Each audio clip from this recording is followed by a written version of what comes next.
Panginoon, maraming salamat sa laging pagbibigay ng mga araw na puno ng blessings.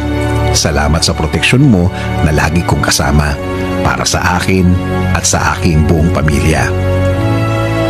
Thanks for your provision, your guidance, and protection. Thank you also, God, for your faithfulness and love for us, Lord. Panginoon, i-bless niyo po ang aking plano sa aking buhay at sa aking pamilya.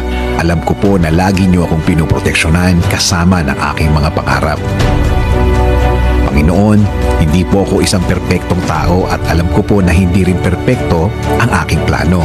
Pero kayo na po ang bahalang mag-ayos ng mga mangyayari.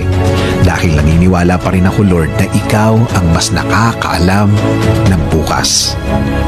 Alam ko po, Lord, na marami pa akong dadaanan para matupad ang aking plano sa aking buhay. Pero alam ko po na bibigyan niyo po ako at ang aking plano sa buhay ng tamang direksyon.